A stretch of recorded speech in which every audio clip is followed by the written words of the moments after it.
pada siang hari ini kami akan berbincang-bincang tentang pendidikan dari kami kelompok atau Regu Kita Bisa akan membahas beberapa hal dalam dunia pendidikan.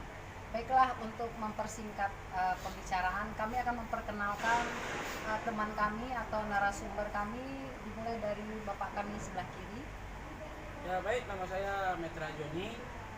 Saya mengajar di SDN 35 Pagambiran, Kecamatan Lubu. Iya, dari sebelah kirinya dari Bapak kanannya Bapak Joni, silakan Bapak Ahmad Yani. Baik, assalamualaikum warahmatullahi wabarakatuh.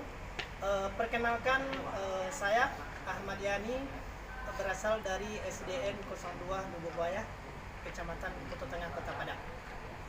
Dan sebelah kanan kami yaitu seorang ibu dari perkenalkan, silahkan Bu. Oke, baiklah, saya perkenalkan diri terlebih dulu. Saya adalah Ibu Deswita yang berasal dari SD 15 Huruf Gaduh, Padang, Kecamatan Lubu, Kecamatan Pau. Dan saya sendiri Elvianti, SDN 49 Kuranji, Kecamatan Kuranji. Dan salah seorang teman kami juga merupakan seorang tenaga pendidik yang handal. Assalamualaikum warahmatullahi wabarakatuh. Perkenalkan, nama saya Mustaqim. Saya mengajar di SDN 30 Kubu Dalam, Kecamatan Padang Timur, Kota Padang, Provinsi Sumatera Barat. Untuk mengawali pembicaraan kita, untuk dalam rangka bagaimana hasil suatu pembelajaran yang kita kenal adanya program PISA, yaitu program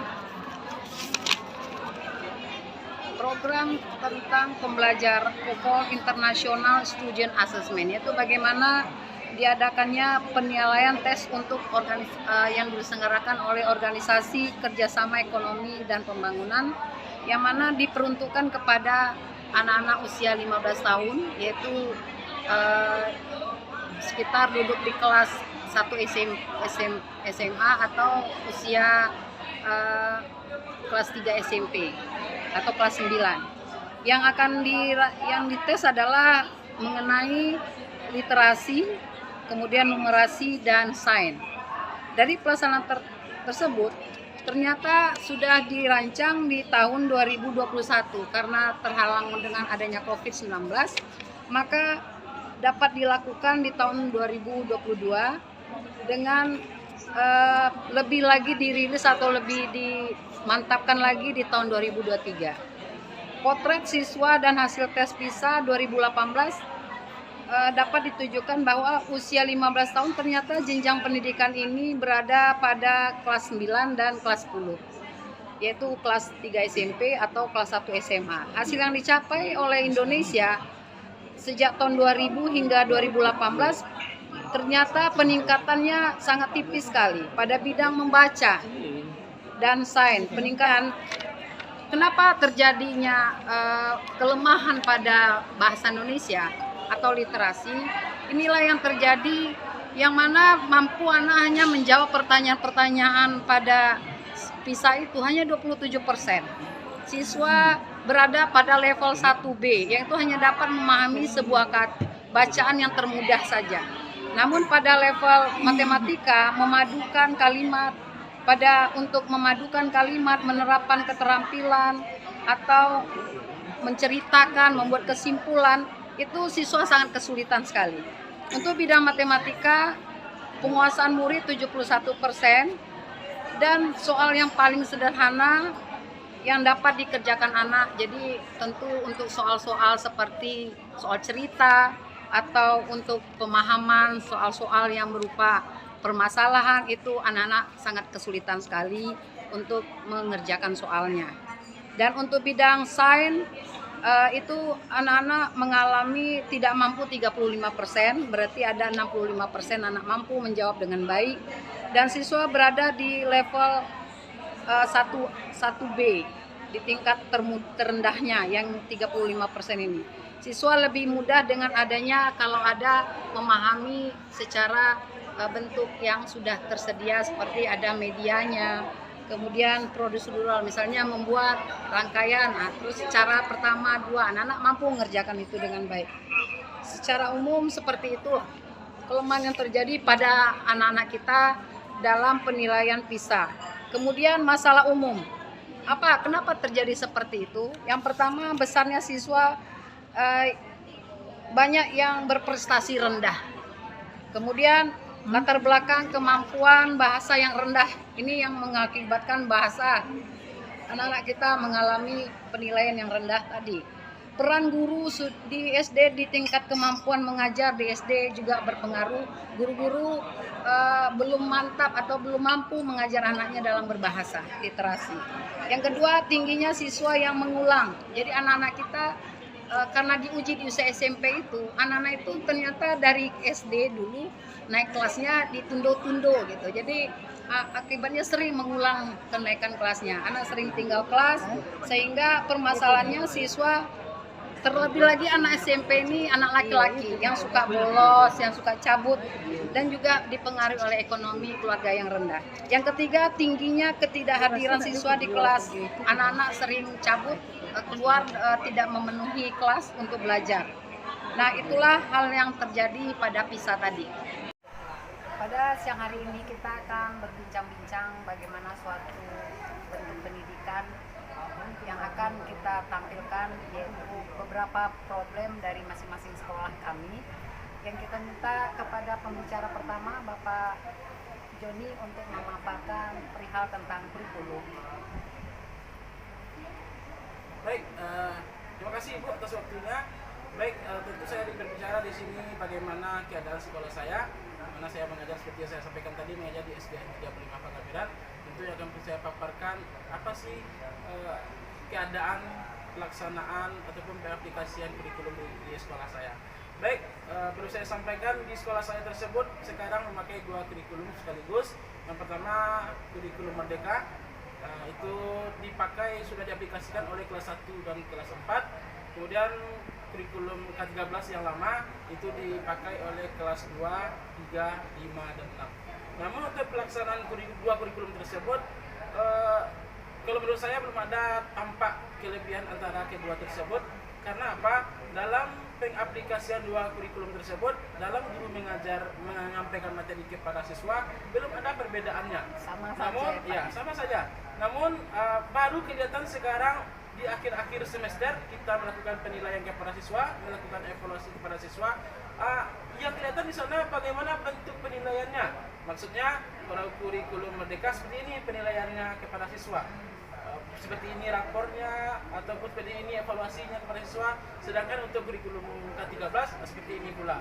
Jadi menurut saya masih setara dari yang terlihat. Iya, masih belum terlihat, belum ada yang signifikan kelebihannya kita lihat.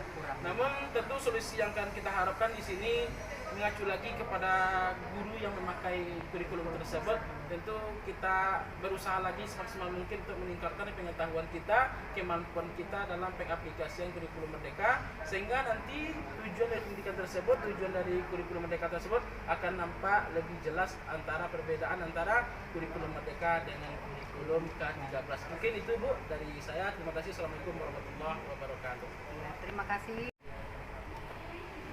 Baik, kita langsung saja lagi kepada Bapak Ahmad Yani yang sudah siap-siap ini untuk membahas kira-kira apa sih problem yang terjadi pada sosok seorang guru yang sebagai ujung tombak dalam proses pendidikan di Indonesia. Silakan Pak Ahmad Yani. Oke, baik, terima kasih Bu. Di sini kami berpendapat bahwa guru ini merupakan komponen penting dalam dunia pendidikan. Ya, jadi oleh karena itu guru perlu meningkatkan kompetensinya, terutama sekali dalam bidang IT atau teknologi. Karena sebagaimana yang kita lihat pada zaman sekarang ini, zaman 4.0, memang kita ini diarahkan kepada kalau saya melihat seseorang anak itu atau murid, kadang-kadang kita melihat sisi diri kita sendiri juga. Iya. Kalau saya di sekolah ini, untuk orang tua sendiri itu suatu bentuk problem yang sangat besar bagi kami. Kadang seperti adanya broken home tadi, memang anak-anak kami kadangkala kita sedih mendengarnya, kenapa nggak sekolah hari ini Noah? Kalau mau apa karajo seperti itu. Jadi sehingga kadang-kala dia tidak memperhatikan sekolah. Ada yang sudah 3 bulan nggak sekolah, Bu. Gara-gara orang tuanya yang tadi itu ada yang mengurus rumah tangganya, kerja, dan di lingkungan kami itu adalah lingkungan yang komplit karena di komplek yang mata pencariannya berbeda-beda, ada yang mampu, ada yang kurang mampu. Jadi kadang-kala kita mau membuat suatu program harus mikir-mikir dulu karena biaya juga menentukan dalam suatu proses belajar. Nah, jadi alhamdulillah Dana Bos cukup handal untuk membantu proses belajar bagi anak kita walaupun dengan kondisi yang membutuhkan, walaupun kondisinya sangat tidak terlalu memuaskan, tapi kita berusaha sebagai guru. Contohnya kalau kita misalnya membuat suatu prakarya, kalau nggak bisa dari bahan yang baru, ya orang tua nggak ada punya uang, bahkan membeli buku juga nggak ada, tapi buku kan sudah dibiayai oleh negara. Nah, misalnya mereka membeli bahan-bahan belajar yang lain, itu kadang-kadang dari bahan-bahan yang Daur ulang. Tapi itu seperti di kurikulum malah dikembangkan ya. Ya. Mungkin itu dari untuk sekolah kita akan alihkan kepada bagaimana proses media belajar itu sendiri.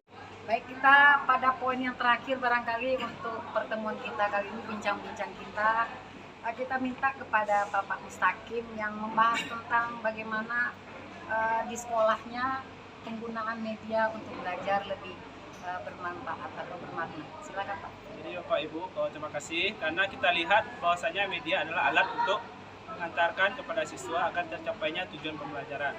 Media ini banyak pembagiannya. Pertama ada media bersifat audio, ada visual dan audio visual.